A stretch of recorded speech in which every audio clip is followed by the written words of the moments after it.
आज हम बात करेंगे विज्ञान शिक्षण में प्रभावी कैसे बनाएं। विज्ञान शिक्षण जो है वो प्रभावी कैसे बन सके, इस विषय में हम जो है बात करेंगे।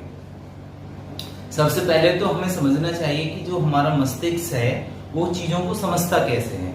वो कैसे समझता है कि यदि हम किसी चीज का रियल एक्सपीरियंस अगर बच्चों को करा सकें तो बच्चे आसानी से सीख पाते हैं।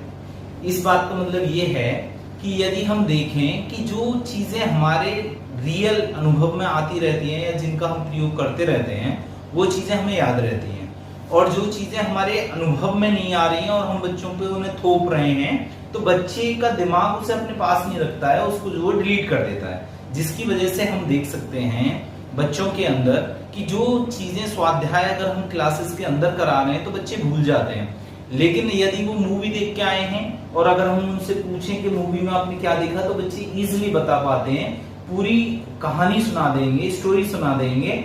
और जो है कोई गाना संगीत सुने तो बच्चा गाना भी पूरा सुना देता है, जबकि हमारे द्वारा दी गई कोई एक लाइन या दो लाइन की डेफिनेशन भी बच्चे को याद नहीं होती है। तो उसके पीछे आखिर रीजन क्या है?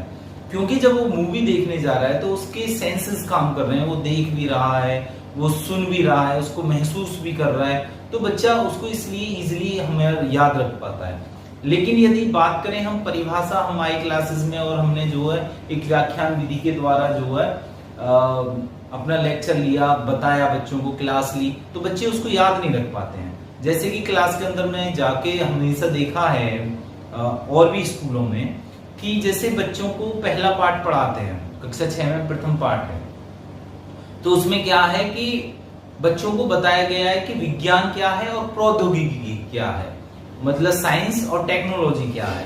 तो नॉर्मल सी परिभाषा हम जो बच्चों को समझा रहे हैं तो बच्चे समझ नहीं पा रहे हैं। जैसे विज्ञान अगर पूछोगे बच्चों से कि विज्ञान क्या है तो बच्चा भूल जाता है, और वर्ड ही इतना बड़ा है प्रौद्योगिकी, तो बच्चा कैसे याद कर पाए उसे, उसकी डेफिनेशन कैसे याद कर पाए। लेकिन अगर हम उसे इजी वे में बताएं तो बच्चा इजीली याद रख पाता है। जैसे पूछें कि विज्ञान किसे कहते हैं तो हम क्या करें कि बच्चे को जो है ज्ञात से अज्ञात की ओर लेके चलते हैं। बच्चे को पहले बताते हैं कि जो तुम्हारे पास जो ज्ञान है, जो विभिन्न प्रकार की नॉलेज है, अगर हम उसे क्रमबद्ध कर दें तो उसी को विज्ञान कहेंगे। नॉर्मल सी बात है। और अगर बात करें टेक्नोलॉजी की तो टेक्नोलॉजी किसे कहेंगे, तो टेक्नोलॉजी समझाने के लिए हमें क्या करना है, प्रत्यक्ष से अप्रत्यक्ष की ओर लेके चलते हैं बच्चे को। जैसे अगर विज्ञान के सिद्धांतों का दैनिक जीवन में, मानव जीवन में अगर हम प्रयोग करें तो उसको हम कहेंगे प्रौद्योगिकी। मतलब कि जो सिद्धांत है विज्ञान के, उनका मानव जीवन में प्रयोग करना ही क्या कहलाएगा, टेक्नोलॉजी कहलाएगा। तो हम बच्चों को ज्ञात से अज्ञात की ओर लेके चलते हैं। जैसे एक परखनली ली है हमने, लोहे की एक छड़ ली, लोहे की छड़ के ऊपर आपने जो है कॉपर का तार लपेटा, और लपेटने के बाद में जब भी हम उसमें विद्युत धारा प्रभावित करते हैं तो वो चुंबक बनाता है। हमारे पास जो विज्ञान किट है उसका हम प्रयोग करें, एनसीईआरटी से आई है, तो उसमें सारी चीजें आपको मिल जाएंगी।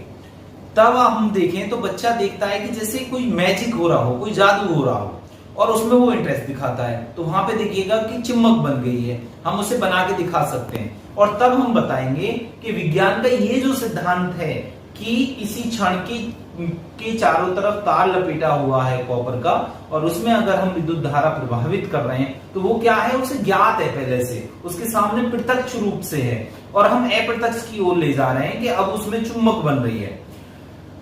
तो इस सिद्धांत का जो प्रयोग करके हमने जो पंखा बनाया है, जैसे कि आप देख सकते हैं ये पंखा, और इसके अंदर जब हम विद्युत धारा प्रभावित करते हैं तो उससे क्या है कि पंखा घूमता है, और वो हमारे जीवन का प्रयोग है, अनुप्रयोग है।